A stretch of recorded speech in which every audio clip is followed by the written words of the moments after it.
Hi guys, it's Christine. Welcome back to the channel. This week I'm going to talk about the novel This Is How You Lose the Time War by Max Gladstone and Amal Mohtar. I didn't really know anything about this book. I know it was like a really big deal on Twitter a few years ago. I honestly bought it because I liked the cover and I had sort of heard a brief synopsis of the story and I thought, oh, that's a really interesting concept. So I'm going to check it out. It is a sapphic love story told in the form of an epistolary. So it's got letters between the characters. Each chapter starts with prose and then it ends with a letter from red to blue and then a letter from blue back to red. They are on opposing sides of these two factions that are fighting, and they are fighting through time. So it's kind of a time travel story as well. And because if they are caught, it could lead to the end of everything for both of them. So they write messages to each other in like they'll do something to the DNA of a tree so that in the future the other character will cut into the tree and read their message in the rings of the tree or in the bark. Like it's that kind of, it's so high concept. I really, really like the high concept nature of it. I thought that was super cool.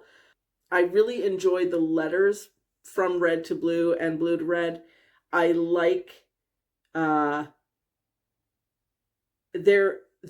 extremely poetic.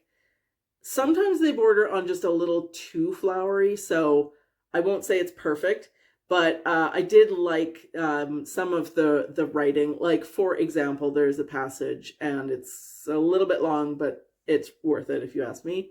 Flowers grow far away on a planet they'll call Cephalus, and these flowers bloom once a century when the living star and its black hole binary enter conjunction. I want to fix you a bouquet of them gathered across 800,000 years so you can draw our whole engagement in a single breath, all the ages we've shaped together. I love, it's so beautifully written. Like the love letters are so wonderful.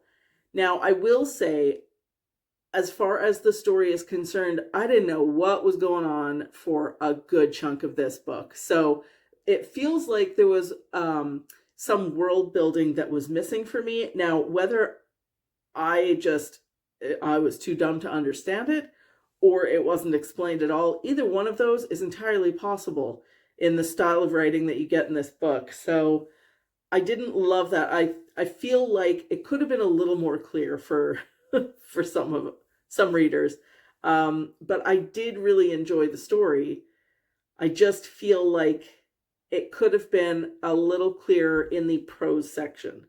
I don't mind the love letters being, a little flowery and poetic. I enjoyed them being poetic. I don't mind the parts where I felt it got a little too flowery because, again, these characters are in love and they don't start that way.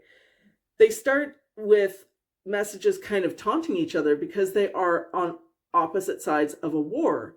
But the taunts gradually turn into messages of love, and then they fall in love through their writing. So I would say that in this case, it's more of a star-crossed lovers as opposed to enemies to lovers, which I'm glad about because I find the enemies to lovers it's overdone. It's not a genre or a trope that I particularly enjoy because it's just, this old chestnut. Like, they're going to get together. There's never any question of that.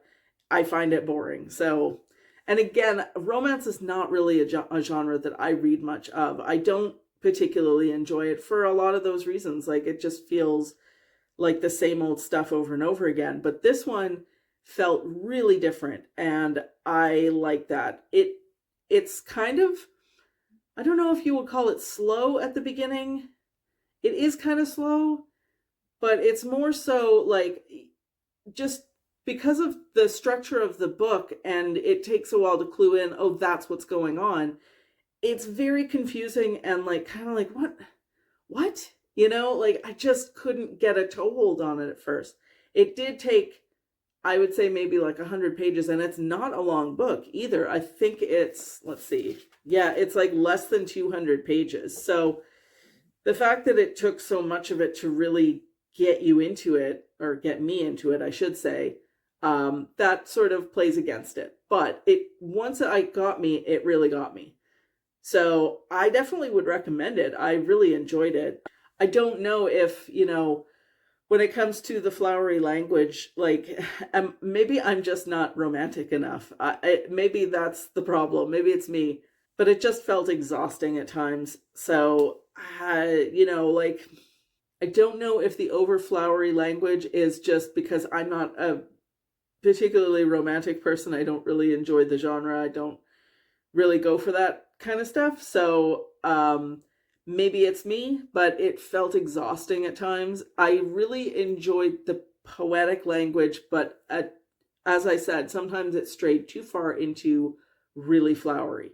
And at that point, you're kind of losing me. So, anyway, I do feel like this book has a lot of reread value and appeal, because I think now that I know what's going on and I kind of understand the structure of the book from the beginning, I feel like a second read would be a really good idea, and I probably will do that at some point. And also because it is only 200 pages and a lot of it is letters, it goes really fast. It's a very quick read. And as I said, I did buy it because of the cover. I really like how that looks. I like the colors. I like the sort of glitchy nature of the two birds that are upside down and right side up. I really like that.